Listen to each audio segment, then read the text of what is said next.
It happened on a Thursday night over leftover pizza from Tony's downtown. We were sitting at our kitchen table, and she was scrolling through her phone while talking about her brother Eli's latest business idea.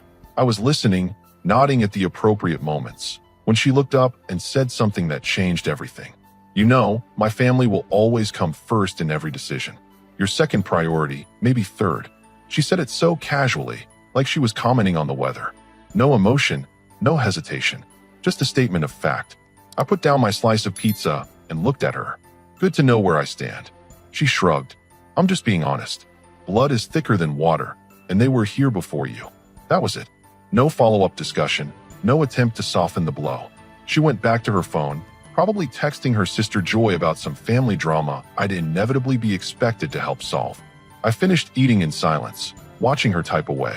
She had no idea she'd just handed me the blueprint for our future. Or rather, my future. Later that night, while she was asleep, I sat at my laptop and opened a new browser window. First stop, the website for Grace Community Bank downtown. I'd been banking with our joint account at the big chain for years, but tonight I was shopping for something different. Something that was mine alone. The application process was straightforward. Checking account, savings account, both in my name only. I used my work address for the statements. No need to complicate things with mail coming to the house. Next, I pulled up a mortgage pre-approval calculator. I make decent money as a project coordinator, not rich by any means, but stable. I'd been putting money into our joint savings for years, thinking we were building something together. Turns out I was just funding her family's emergency slush fund. By 2 a.m., I had appointments scheduled with 2 different banks and a tentative meeting with a mortgage broker for the weekend. I also bookmarked several real estate websites and started browsing properties within my price range.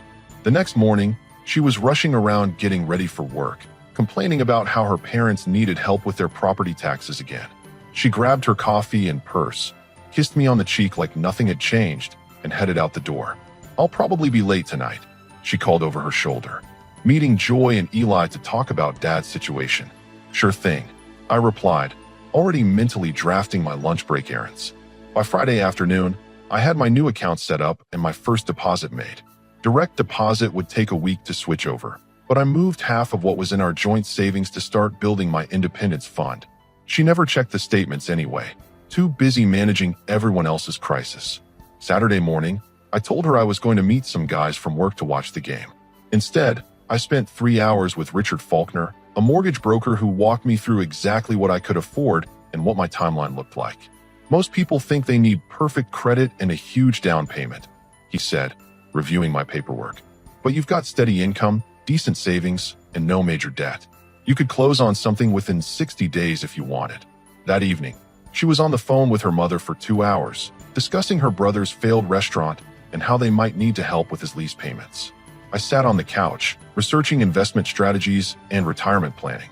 "Are you even listening?" she asked, covering the phone. "Every word," I lied smoothly. "Sounds like Eli's in a tough spot." She nodded and went back to her conversation, assuming I'd be ready to write checks when the family meeting concluded. Sunday morning, I drove through 3 different neighborhoods, getting a feel for what my money could buy. I wasn't looking for anything fancy, just something solid that would be mine. A place where I wouldn't have to worry about in-laws dropping by unannounced or family meetings in my living room about who needed money this month. By Sunday night, I had a favorite. A small 2-bedroom house in a quiet neighborhood, decent yard, good bones.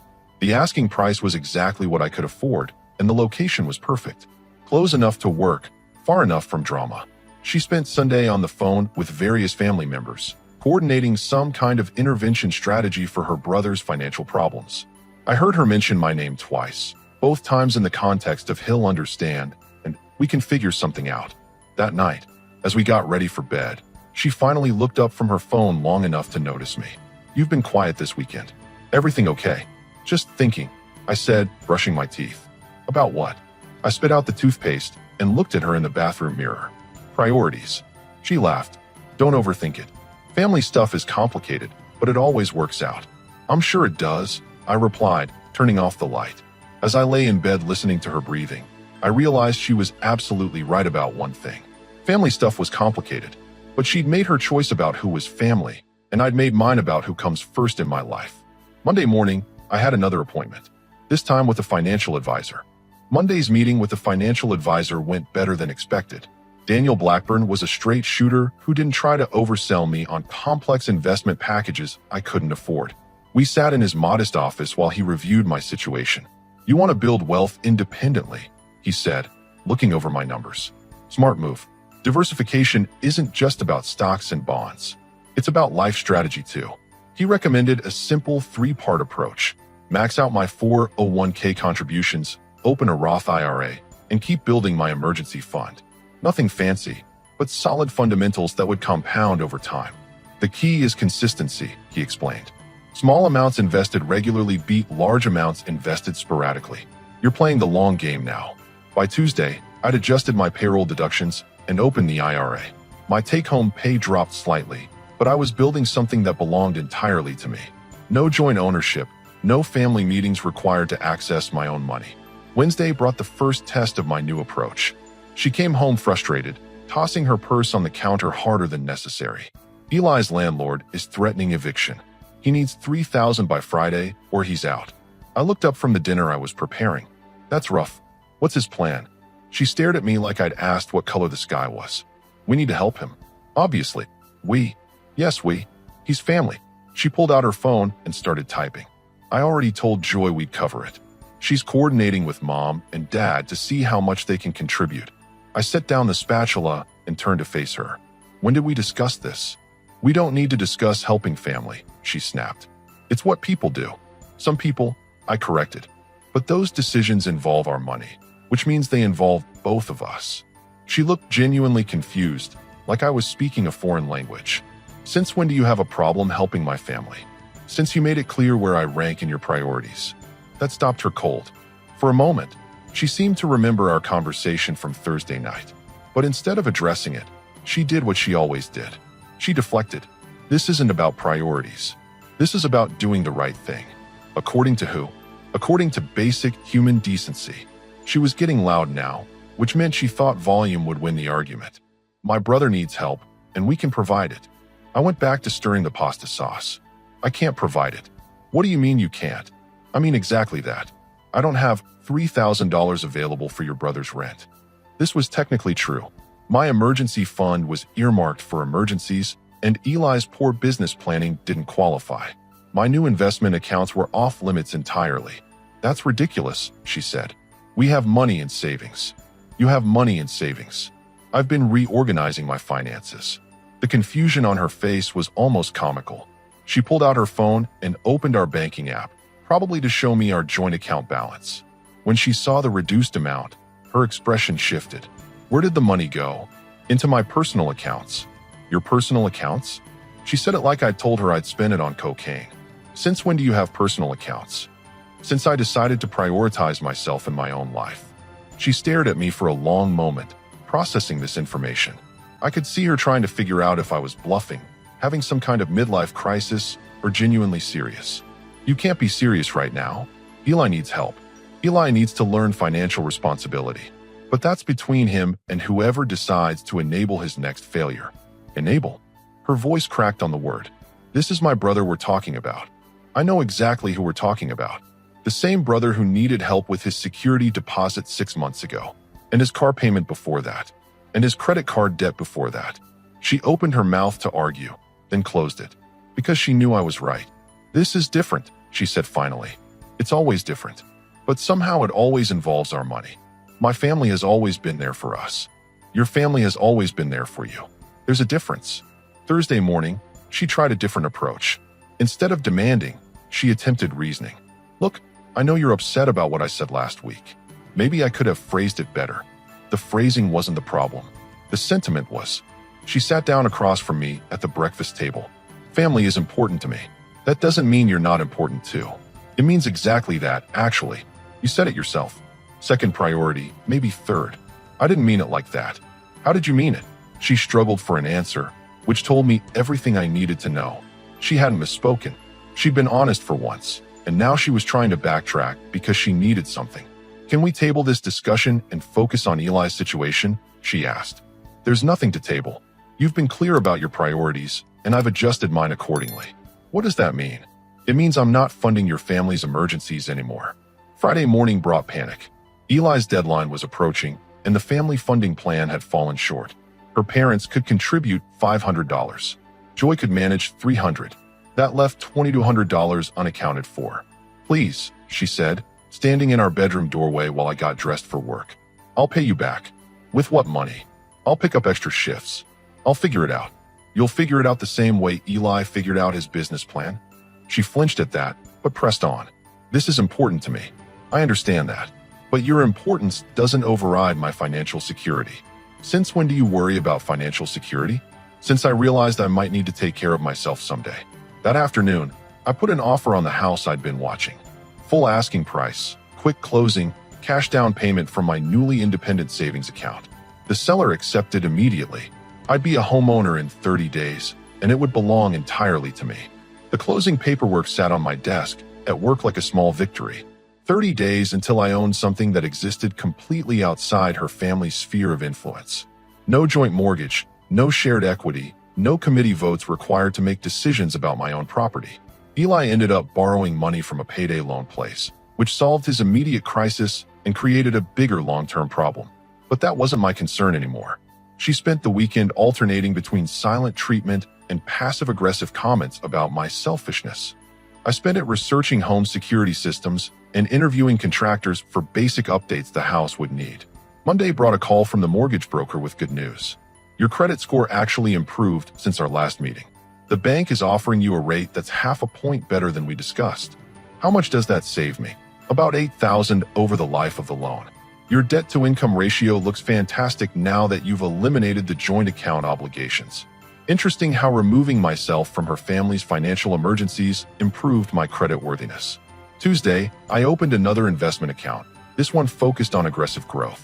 I was 42 years old, which gave me plenty of time for market fluctuations to even out. Daniel had recommended putting 20% of my savings into higher-risk investments for better long-term returns. "You're building wealth systematically," he'd said during our follow-up meeting. "Most people your age are still figuring out budgets. You're already thinking like a millionaire." The comment stuck with me, not because I had delusions of grandeur, but because it highlighted how much mental energy I'd wasted on other people's financial problems instead of building my own security. Wednesday evening, she tried a new strategy. Instead of arguing, she attempted to include me in the family planning sessions. "Joy thinks we should have a family meeting to discuss everyone's financial situation. You know, get everything out in the open so we can help each other better." I looked up from the home inspection report I was reviewing. "That sounds like a great idea for your family. You're part of this family. According to your priority list, I'm an associate member at best." "Stop throwing that in my face." I said I was sorry. "Actually, you said you could have phrased it better. That's not an apology, it's a PR adjustment." She sat down on the couch next to me, which was unusual. Normally, she stayed on the other side of the room when we had these conversations. "What do you want from me?" she asked. "Nothing." "That's not an answer. It's the only answer. I don't want anything from you anymore. I'm handling my own life now." "That's ridiculous. We're married. We share a lease and a last name. Everything else is apparently negotiable based on your family's needs." Thursday brought the home inspection results. Minor issues, nothing that would derail the closing. The inspector recommended updating the electrical panel and adding insulation to the attic, but structurally the house was solid. I scheduled both repairs to be completed before I took possession. The electrical work would run $1,500, the insulation another $800. Money well spent for peace of mind. "You've been busy lately," she observed over dinner. "Lots of phone calls, lots of appointments. New project at work." Something like that. She waited for me to elaborate, but I was done offering information she'd use against me later. If she wanted to know what I was doing, she could ask directly. "Are you going to tell me what's going on?" "You'll find out when it matters." Friday brought an unexpected development. Her sister Joy called me directly, which had never happened before. "I think there's been a misunderstanding about the family situation," she said. "I don't think there's been any misunderstanding at all. She says you're refusing to help with family emergencies." "That's accurate." Joy paused, probably expecting me to explain or justify my position. When I didn't, she tried a different approach. "We've always considered you family." "That's nice of you. But your sister made it clear that I'm optional family. Optional members don't have mandatory obligations. She's just stressed about everything that's happening. Everyone's stressed about something. That doesn't create financial obligations for me." but you have the means to help. There it was. The assumption that my money was community property for her family's problems. I have the means to take care of myself. That's where my responsibility ends. That seems pretty selfish. It seems practical. Which one of you is planning to take care of me when I need help? She couldn't answer that question because we both knew the truth. If I lost my job tomorrow, her family would express sympathy and expect me to figure it out on my own. But when they had problems, my bank account was the first solution they considered. Monday morning, I met with a lawyer to discuss asset protection strategies. Not because I was planning divorce, but because I wanted to understand my options if family obligations became legal obligations. Separate property acquired before marriage remains separate, he explained. Separate property acquired during marriage with separate funds also remains separate. The key is maintaining clear documentation. What about commingling? Avoid it entirely. Keep your finances completely segregated. If your spouse contributes to mortgage payments on your separate property, she could claim partial ownership. Good to know. I made a mental note to pay all property-related expenses from my accounts exclusively. That evening, she was waiting for me with printed bank statements spread across the kitchen table. We need to talk. The bank statements were highlighted in yellow marker where money had moved from our joint account to my personal accounts. She'd clearly spent hours going through everything, trying to figure out exactly how much I'd repositioned. $12,000, she said, pointing to her calculations. You moved $12,000 without discussing it with me. I sat down across from her and looked at her math. Your numbers are accurate. That's it. That's all you have to say. What else would you like me to say? An explanation would be nice. Maybe an apology for hiding this from me. I wasn't hiding anything. I was managing my finances. There's a difference. She shuffled through the papers, looking for something that would give her leverage in this conversation. Half of this money came from my paychecks too. Half of the money that went into our joint account came from your paychecks. The money I moved came from my contributions to that account. That's not how marriage works. According to who? According to common sense. We pool our resources and make decisions together.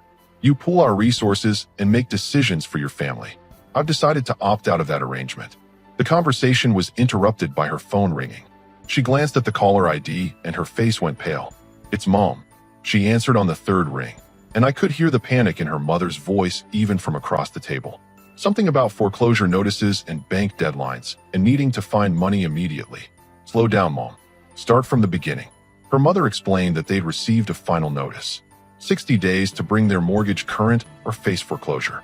They owed 8 months of back payments plus penalties and fees.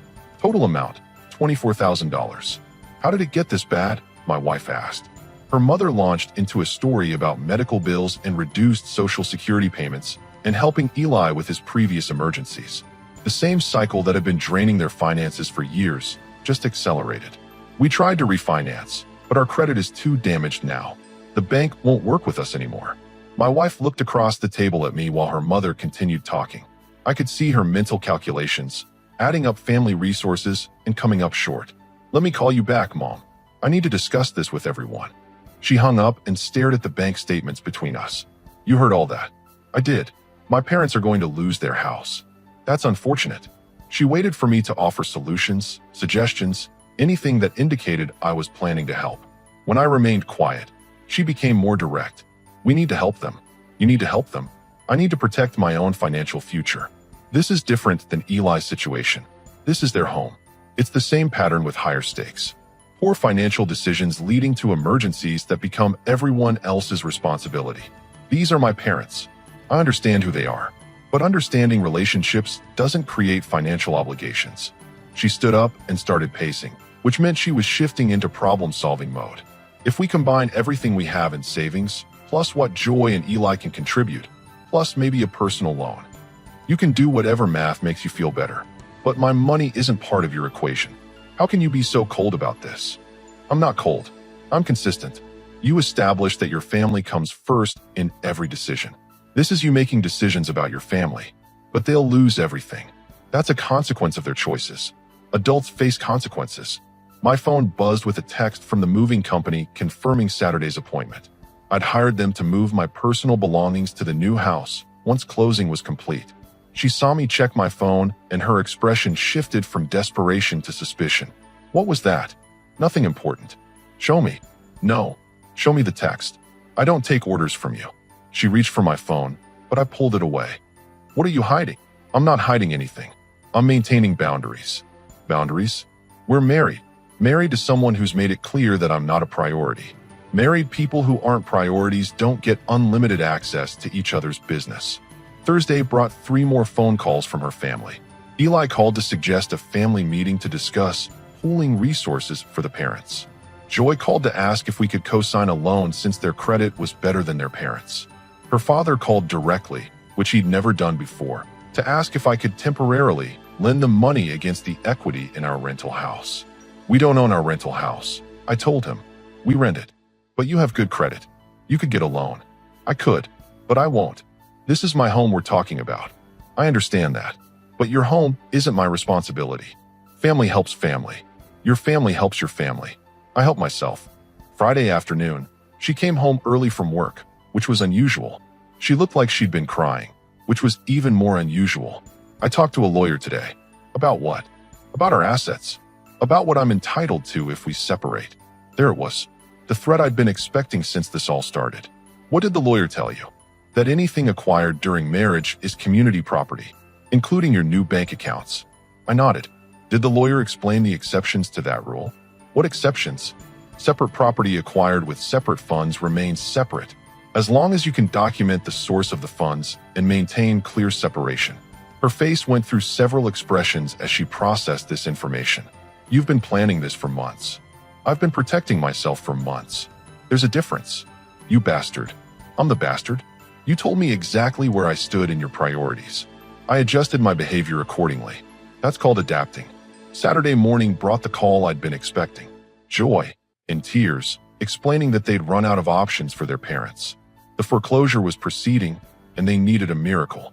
We're family, she sobbed into the phone. Family doesn't let family become homeless. Your family doesn't let family become homeless. I corrected. My family is me, and I'm taking excellent care of myself. How can you live with yourself? Very comfortably. In my new house that I'm moving into this weekend. The silence on the other end told me she was finally understanding the full scope of my independent strategy. You bought a house? I did. Closing was yesterday. Without telling anyone. I told the people who needed to know. The bank, the real estate agent, the insurance company. Everyone who mattered to the transaction. What about your wife? What about her? She doesn't prioritize me, so I don't consult her. Fair is fair. That evening, the moving truck loaded my belongings while she sat on the front porch, watching everything I owned disappear into boxes. She hadn't said a word since the movers arrived. As they loaded the last box, she finally spoke. Is this how it ends? This is how it begins. For me, anyway. I never meant for things to go this far. You meant exactly what you said. Your family comes first. Always. I'm just making sure my family comes first too. I'm your family. You're my wife. My family is me. Sunday morning in my new house felt different than I'd expected. Quiet, but not empty. Peaceful, but not lonely. I made coffee in my kitchen, read the news on my couch, and planned my day without consulting anyone or worrying about family emergencies. Around 10, my phone started ringing. Her name on the caller ID. I let it go to voicemail. The second call came 20 minutes later, then a third. By noon, I had 6 missed calls and a string of increasingly desperate text messages. We need to talk. This is important.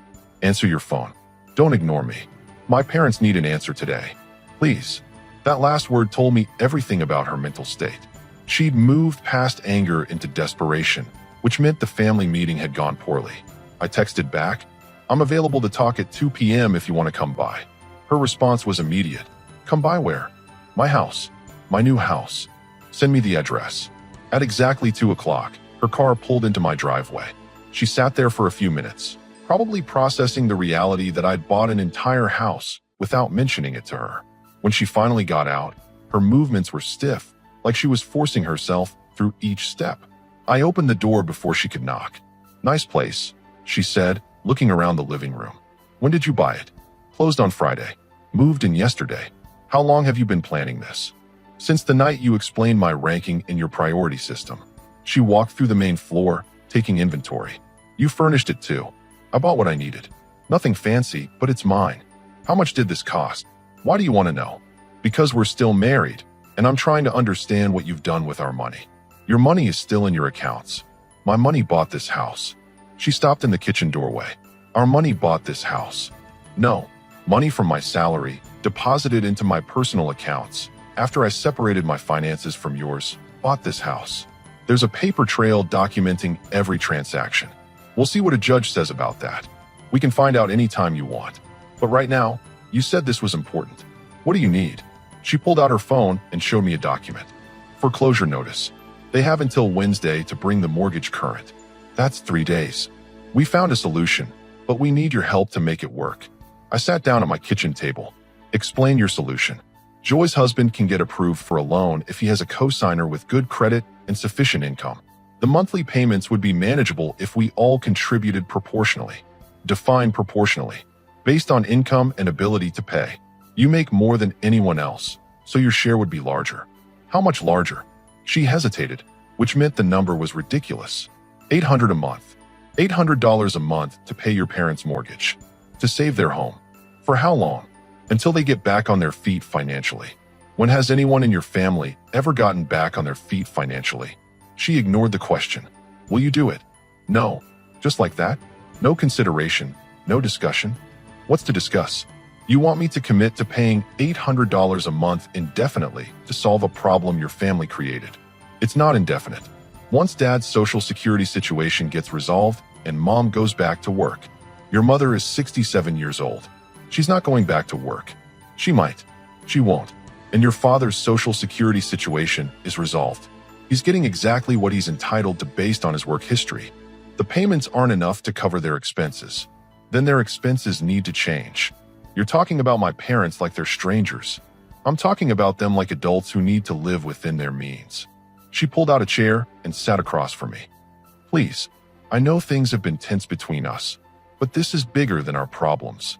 This is exactly our problems. Your family needs money, so you expect me to provide it.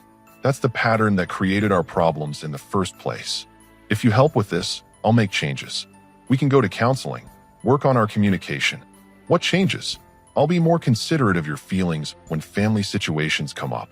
You'll be more considerate of my feelings, but your family will still come first in every decision. That's not what I said. It's what you meant. You want me to fund your family's lifestyle, and in exchange, you'll be nicer about asking. That's not fair. Fair would be your family taking responsibility for their own financial decisions. Fair would be Eli getting a job that covers his expenses. Fair would be your parents downsizing to something they can afford. They've lived in that house for 30 years, and they've had 30 years to build equity and financial stability. Instead, they've spent 30 years bailing out their children and living beyond their means. She was crying now, which was a tactic she'd used before when logic wasn't working. I can't watch them lose their home. You don't have to watch. You can participate. Get a second job, liquidate your retirement account, sell your car, and buy something cheaper. There are lots of ways to help that don't involve my money. Those suggestions are ridiculous. They're exactly what you're asking me to do. Sacrifice my financial security for your family's poor planning. You have more resources than I do, because I've made different choices. I don't have credit card debt. I don't have car payments. I don't have student loans. I've been careful with money while your family has been careless. So you're punishing them for not being perfect. I'm protecting myself from the consequences of their imperfection. She wiped her eyes and tried a different approach. What if I paid you back? With what money? You can barely cover your share of the rent on our old place. I'll figure something out. The same way Eli figured out his business plan. Stop comparing me to my brother. I'm comparing your family's approach to money. It's all the same approach. Spend first. Worry about consequences later. Expect other people to solve the problems. This is their home. It's a house they can't afford. Home is wherever you can manage your expenses responsibly. She stood up abruptly. I can't believe you're this selfish. I can't believe you think self-preservation is selfish. They're family. Your family, not mine. You married into this family. I married you. Everything else was optional, and you've made it clear that I'm optional too. I never said you were optional. You said I was second priority, maybe third. Optional family, optional obligations, optional consideration. She walked to the window and stared at my backyard. What do you want from me? Nothing. There has to be something. Some way to fix this. There's no fixing this. You want me to be an ATM for your family's emergencies. I want to be financially independent and emotionally secure. Those two things are incompatible. So that's it. You're just done. I'm just started. For the first time in years, I'm putting my own interests first. It feels pretty good. And my parents? Your parents need to accept that actions have consequences. 30 years of poor financial decisions led to this moment. They can figure out how to move forward, just like everyone else who can't afford their mortgage. You're heartless. I'm honest. Your family isn't my responsibility, and your emergencies aren't my obligation. What about our marriage? What about it? You've made your priorities clear. I've made mine clear. We both know where we stand. She walked toward the front door, then stopped. This isn't over. For me, it is. We're still married. That can be changed anytime you want. She left without saying goodbye, and I watched from my kitchen window as she sat in her car for 10 minutes before driving away. Wednesday came and went. I didn't hear from any of them. 3 months later, I was settling into a routine I actually enjoyed. Morning coffee on my back porch, evening workouts in my garage gym, weekends spent on projects I chose instead of family obligations I inherited. The divorce papers arrived on a Tuesday. She'd filed citing irreconcilable differences and was seeking half of all marital assets.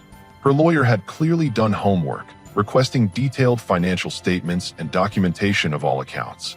My lawyer, Stephen Clay, reviewed her demands with professional detachment. She's asking for half the house value, half your retirement accounts, and spousal support. What's she likely to get? Depends on what you can prove about separate property. Your documentation is excellent. The house purchase, the separate accounts, the clear paper trail. She'll get half of what was legitimately marital property, but your strategic separation protected most of your assets. The settlement conference lasted 4 hours. She sat across from me looking exhausted, which made sense given what I'd heard through mutual acquaintances. Her parents had lost the house and moved into a cramped apartment. Eli had filed bankruptcy. Joy's marriage was strained from the financial pressure of supporting everyone. Your client has been systematically hiding assets, her attorney argued. My client has been systematically protecting assets, Stephen replied. There's a difference. In the end, she received half of the joint savings we'd maintained before my separation strategy, half my 401k balance from our marriage date, and nothing else. No spousal support since she worked full-time. No claim to my house since it was purchased with separate funds. No access to my new investment accounts. This isn't fair, she said as we signed the papers. Fair is subjective, I replied. Legal is objective. 6 months after the divorce was final, I ran into Joy at a hardware store. She looked genuinely surprised to see me. How are you doing? She asked. Very well. You? Managing. It's been a tough year. I imagine it has. She hesitated, then asked the question I could see in her eyes. Do you ever regret how things ended? Never. Do you ever regret how things started? What do you mean? The assumption that my money was available for your family's problems. The expectation that I'd fund solutions for decisions I didn't make. We thought you cared about family. I do care about family. I care about my family enough to protect myself from other people's poor planning. That seems lonely. It seems peaceful. A year later, I was promoted to senior project coordinator with a substantial salary increase. The first person I told was Daniel Blackburn, my financial advisor, who immediately started calculating accelerated investment strategies.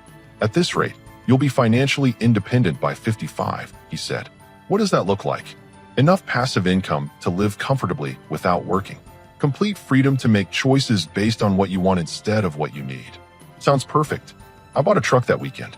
Not because I needed one, but because I wanted one. Paid cash, no financing, no monthly payments. It felt symbolic somehow. 2 years later, she remarried. Someone from her office who seemed pleasant enough when I met him at our final court appearance. I hoped he understood what he was signing up for, but that wasn't my concern anymore. Her new husband would learn the same lesson I'd learned. Her family would always come first. His choice was the same choice I'd faced: enable the pattern or protect himself from it. I chose protection, and I'd never been happier. Some people call it selfish. I call it smart. When someone shows you their priorities, believe them. When someone shows you where you rank, adjust accordingly. I'd built a life where I came first in my own decisions. It was exactly what I'd always wanted, and exactly what she'd taught me I needed.